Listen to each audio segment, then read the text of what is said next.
Welcome to CBMC Barrie. We are thrilled to have you participate in this month's episode of our new online fall series. As we have launched this series, it's our goal to bring encouragement and inspiration as we navigate these challenging times. As you watch today's testimony with Jeff Walther, I believe you will be encouraged and inspired with hope in the midst of trials. Being a former broadcaster, professor, and a great friend, I really believe you're going to be touched to hear Jeff's inspiring testimony. As you watch, please join us for a Q&A networking forum at 12:30 on the second Wednesday of this month. The link has been provided by email. It is on our website, cbmcbarrie.com, and it is on our Facebook page. Let me just pray with you now. Lord, I just thank you for each and every one that is watching this message today. Lord, I just pray blessings upon their life, their work, their place in ministry. And Lord, I pray that you will just encourage each and every one of us as we watch and as we engage in our time together today.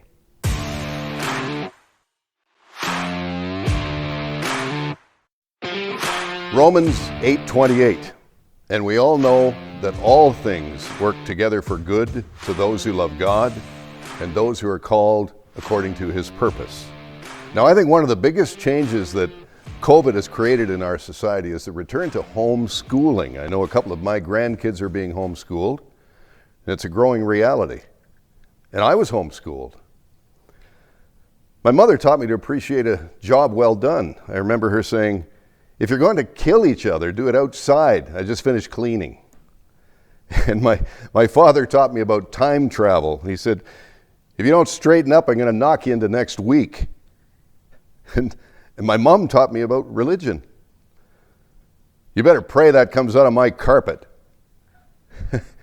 We'll probably never know how much we learned from our folks. But my wife Jan and I have 3 kids, and they've given us 6 wonderful grandchildren.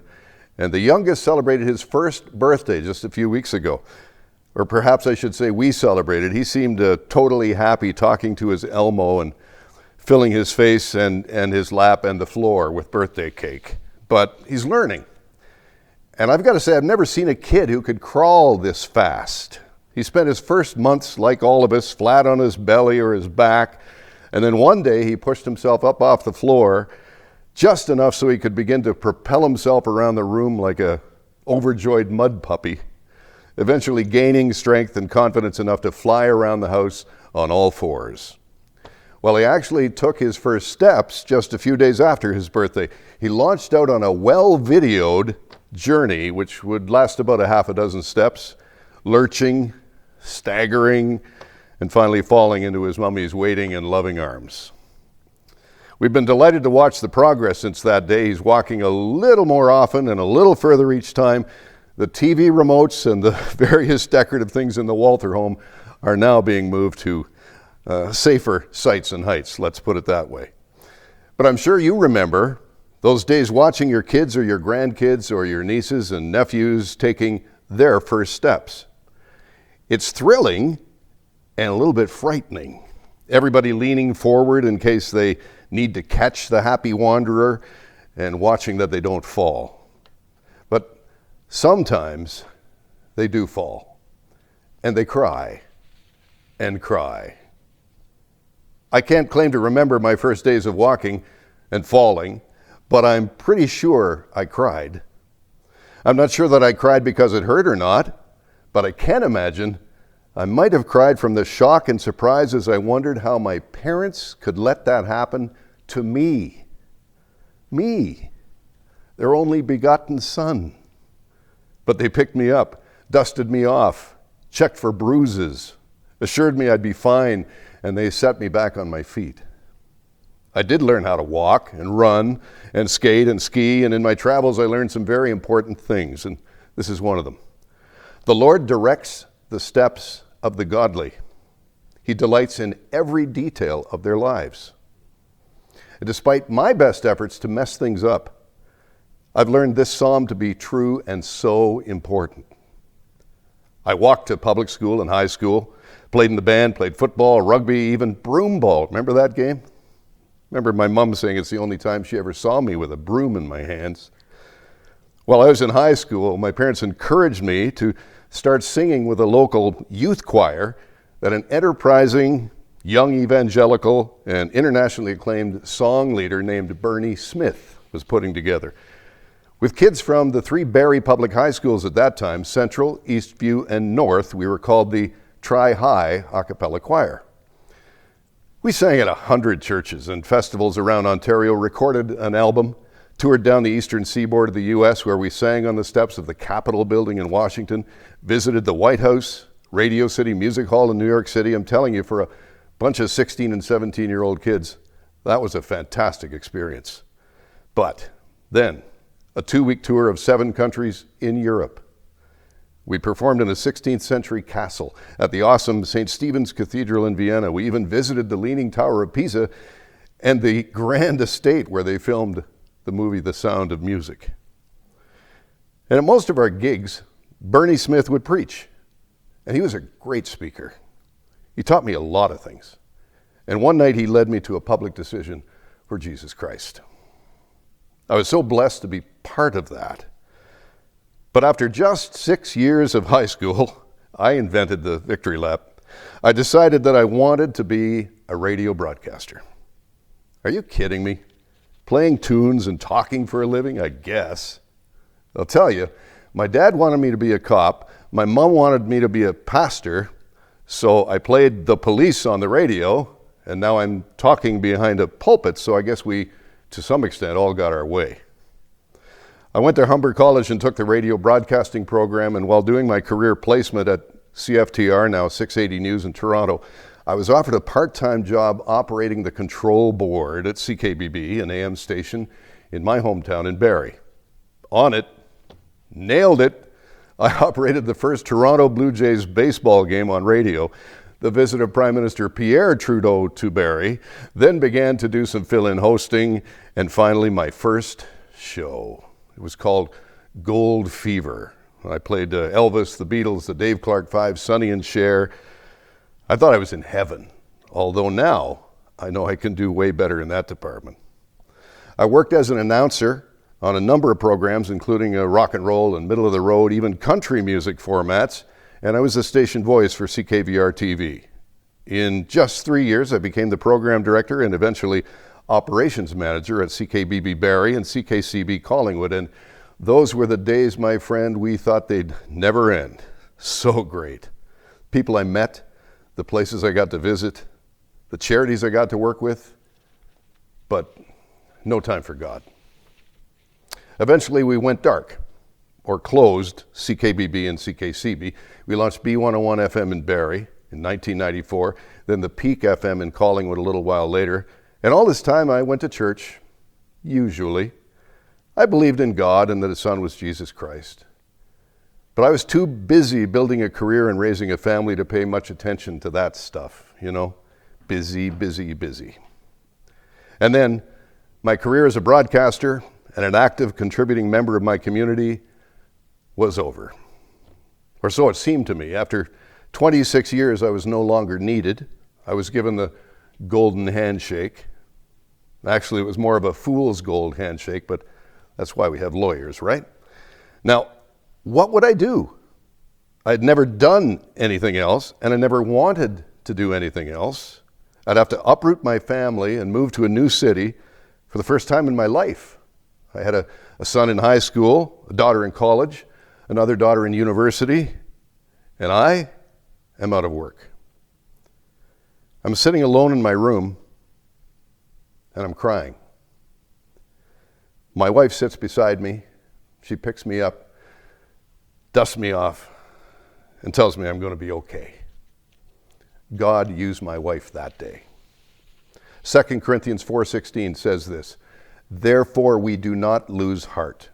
Even though our outward man is perishing, yet the inward man is being renewed day by day." I began realizing that I was not alone, surrounded by people who wanted to help me and who, frankly, I wanted to help. I started getting more involved in my church. I became a deacon and began leading services. I went back to school. I started a small promotions and marketing company and secured a full-time teaching contract with Georgian College. I no longer had a 7-day-a-week, 24-hour-a-day radio job tying me down, so I dedicated a lot of hours to work with my church, the Barrie District Christmas Cheer, Big Brothers Big Sisters, Chamber of Commerce, and all kinds of community services. Also, during this time, I pulled together the biggest project of my life and started what was to become the Tim Hortons Charity Golf Tour, working with 20 plus supporting sponsors over 8 years and 20 to 30 different charities every one of those 8 years, and helping to raise nearly $3 million in fundraising golf tournaments over that time. In the meantime, God was renewing me day by day. I was becoming increasingly active for Him, and He began to use me in ways that I never saw coming. James 4:8. Draw near to God, and He will draw near to you. In my then full-time career as the advertising program coordinator at Georgian College, I found that there were lots of new ways to truly help young people, to help them become better students, to help them find employment, to teach them godly values and habits that might help them grow as people. I found that I had the opportunity to testify to and counsel students who, through my lectures, had come up to me after class and said, "Do you mind if I ask, are you a Christian?" One instance which will always stay with me, I was teaching a media class with a fair bit of math, and I could tell one of my international students was really struggling. She was shy and apparently didn't have any friends in that class. And I approached her at the end of class one day and I asked her if she'd like some extra help with anything, and she admitted in very broken English that she was pretty lost. So I spent some extra time with her working on the math together after classes, and sometimes just talking to her about her challenges as an international student. And this is one of the places where God reared His wonderful head. As we talked, I learned that she was from China and that she belonged to a college group called the Angels. Unbeknownst to me and most others, there were a group of Chinese Christian students who gathered for prayer and Bible study, and she was one of them. I told her I was a believer, and I invited her out to our church, which was in the neighborhood. And one Sunday, just before she graduated, she brought a friend out, and they worshiped with us. And on her last day at the college, she came to my door with a package, and inside was a beautiful wooden plaque with a bronze inscription: "I can do all things through Christ who strengthens me." Philippians 4:13. It has and will always sit on my desk and remind me of the amazing family of Christians we have all around the world. Most recently, I've joined a group of Georgian College faculty and staff who gather once a week to talk and pray. And through Sean Elliott, I'm introduced to the concept of starting a student fellowship group at the college, and with the incredibly able and blessed Jeff and Jen Weston, I'm proud to say that the Georgian Lakehead Student Christian Fellowship is now in its 3rd year of operation and growing, despite COVID.